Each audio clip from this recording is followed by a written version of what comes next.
Vamos con la corrección de la tarea 4. La corrección de la tarea 5 aún está abierta hasta esta noche, con lo cual, pues, bueno, durante esta próxima semana estará disponible también el vídeo explicando la solución al XSL. Tarea 4, nos situamos un poco en el tema, esquemas XSD, DTD, validaciones que realizamos sobre documentos XML. El primer ejercicio es una validación sobre un esquema XSD, o un esquema XML, o un XSD, y me dan este fichero XML con esta estructura y una serie de restricciones que debe cumplir el XML. El peso es un número positivo y no puede tener más de 2 decimales, puede haber más de un tamaño, el atributo tipo solo puede tomar los siguientes, esos 3 valores, además es obligatorio, el atributo número serie es obligatorio y es identificador, el cartullo está formado por una estructura que es una C mayúscula, un guión, 3 números y una o 2 letras, esto es una expresión regular. Todos los elementos son obligatorios, menos en red, que es opcional, y que tiene que estar presente, si está presente está como elemento básico. El atributo compra opcional guarda el año de la compra, un número entero positivo, y en cada fichero hay datos para una más impresora. O sea, pueden aparecer más de una impresora. Entonces, bueno, yo tengo la solución aquí ya planteada y la voy a comentar. Esta es la solución a este ejercicio. Recuerden, un XSD es un fichero XML, con lo cual tiene que estar la definición de la cabecera, defino el esquema, ¿vale?, de mi XSD con el prefijo XS. Lo que estoy diciendo en el fondo es que voy a tener que utilizar ese prefijo pues en todos los elementos y en los tipos de datos que tenga definidos, que en el fondo lo que va a hacer es venir aquí a buscar, a comprobar si está.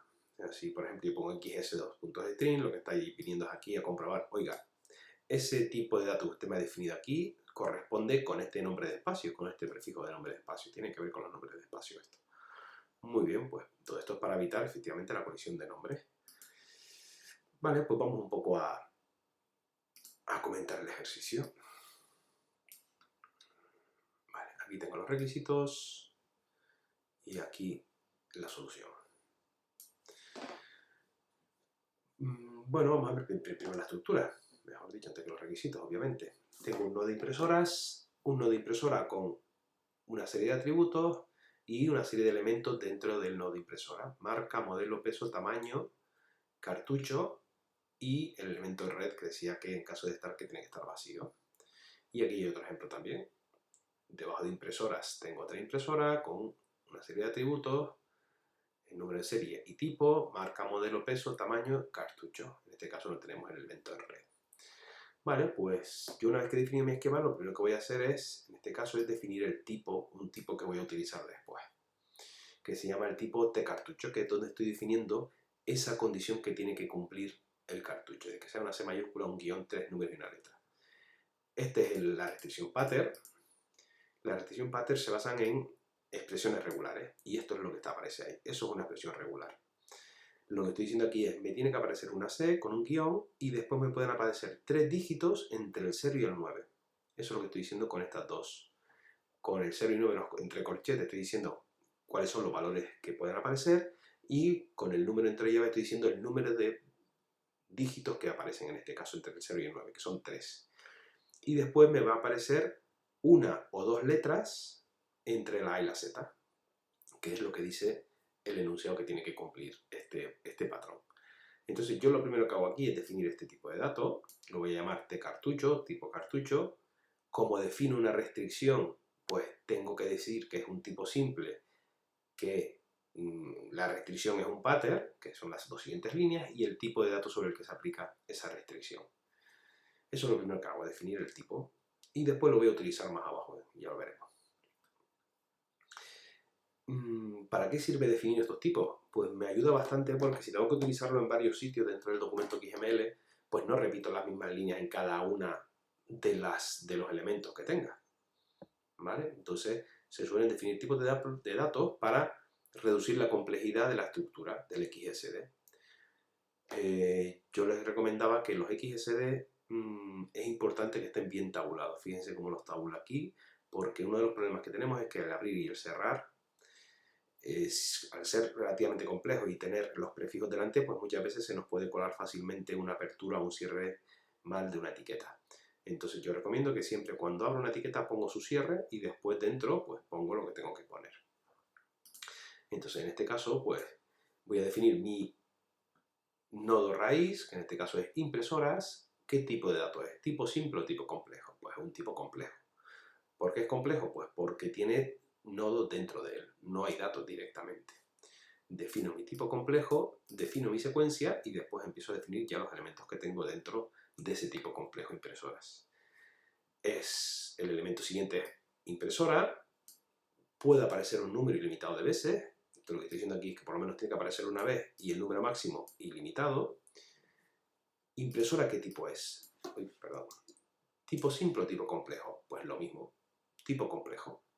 ¿Por qué? Porque tiene el nodo dentro. Aquí lo que tenemos es el nodo marca, que es hijo del nodo impresora.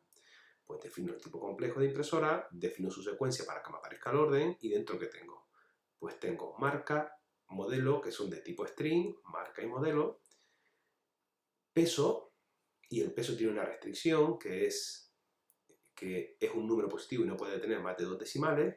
Pues entonces lo que voy a hacer es definir el elemento peso como tipo simple, con su restricción, el tipo de dato es un decimal, y cuáles son las facetas que se le aplican, pues que tiene que estar entre 0, entre 1, si no me equivoco, a ver, déjeme que repase de nuevo el peso, ¿dónde está? Es un número positivo, con lo cual lo que estoy diciendo es que el valor mínimo que va a tomar es el 1, porque estoy excluyendo el valor 0. Si fuera un min inclusive, podría ser el 1 aquí directamente como valor, y después que tenga 2 dígitos, 2 decimales.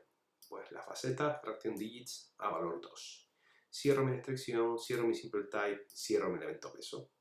Seguimos con los elementos. Después de peso tenemos tamaño, que es un string, y que va a aparecer entre 1 y n veces.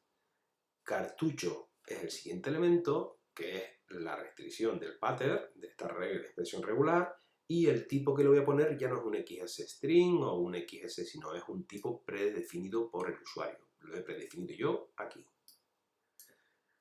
¿Vale? Finalmente, el elemento en red, que puede estar 0 veces, es opcional.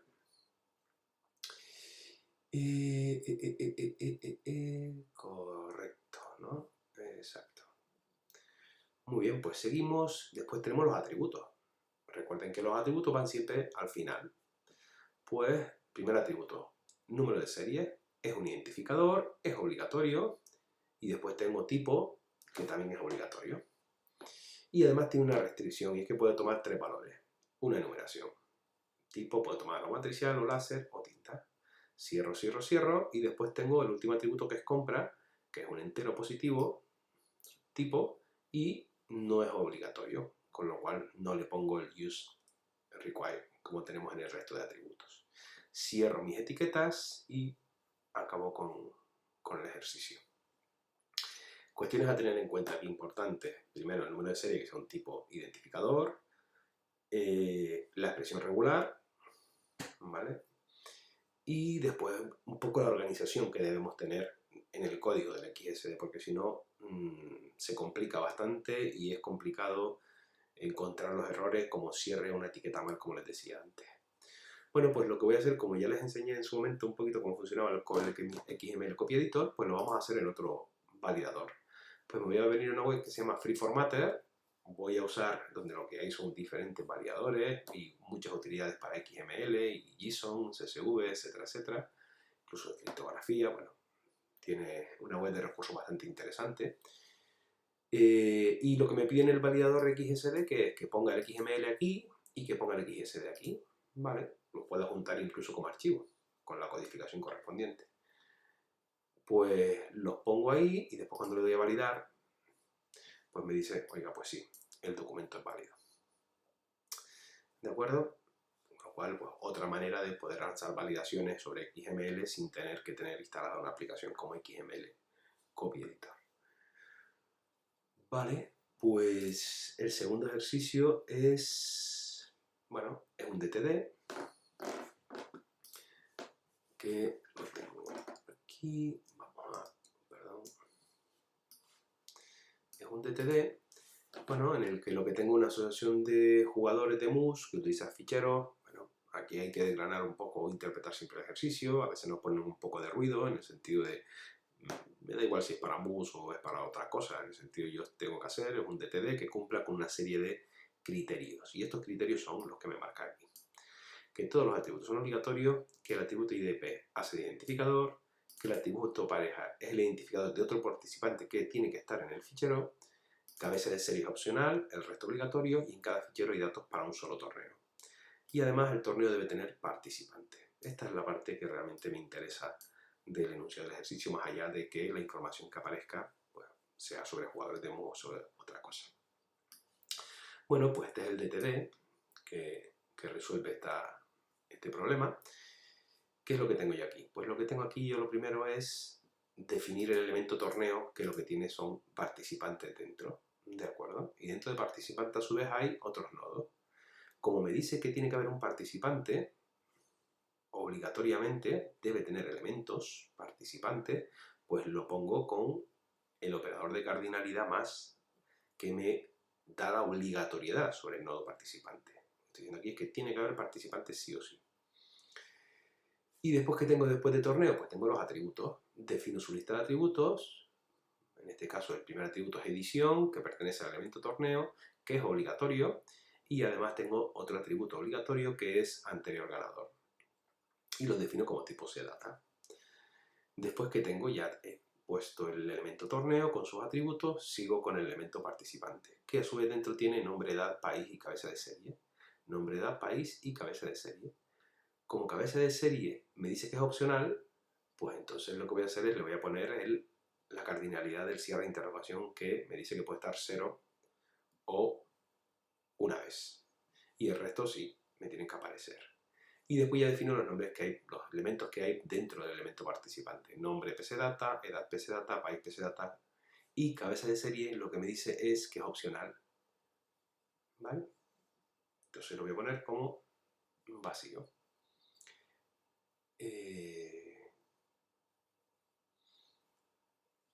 Seguimos y atributos del elemento participante. IDP, que es de tipo ID, obligatorio, y pareja, que es una referencia a otro elemento o a otro participante que tiene que haber dentro del fichero y que también es obligatorio. Con lo cual, lo que estoy definiendo es todos los atributos obligatorios, correcto. Efectivamente, todos los atributos, tanto en torneo como en participante, son obligatorios. El atributo IDP hace identificador. El atributo IDP hace identificador. Pareja es un identificador a otro participante. Pareja es una referencia a otro elemento participante. Cabeza de serie es opcional. Cabeza de serie es opcional. Solo puede haber datos para un torneo. Eso es lo que estoy definiendo aquí. ¿Vale? Torneo tiene un participante de manera obligatoria, que es el último requisito. Y sobre torneo no tengo cardinalidad, en el sentido de que solo pueda estar una vez, entonces torneo. Bueno, pues con este DTD me lo puedo llevar al XML Copy Editor, me copio el XML y puedo lanzar la validación. Yo también lo que recomiendo es que cuando estemos lanzando este tipo de validaciones hagamos pruebas nosotros sobre la marcha para comprobar si efectivamente me está cumpliendo las validaciones. Por ejemplo, yo voy a cambiar aquí y voy a poner aquí esto. Voy a cambiarle el cartucho al ejercicio anterior del XSD para ver, oiga, ¿qué pasa si ahora lanzo esta validación? Pues la validación me va a dar un error. Y es que no cumple con ese criterio respecto al patrón que está definido. ¿Vale? Si yo en vez de 2 decimales pongo 4, cuando lanzo la validación, además me aparece esa restricción que no cumple el XML. Entonces nos sirve mucho para comprobar si efectivamente están funcionando o no están funcionando. Más allá de que yo compruebe siempre que un documento es válido, ¿vale? Sé que es válido, pero si yo cambio también, o sea, me interesa hacer el otro proceso al revés para verificar que efectivamente me cumple con esas restricciones que pongo en el XSD o en el DTD. Bueno, pues con esto resolvemos este ejercicio. Tema 4, DTDs y esquemas XML. Adiós.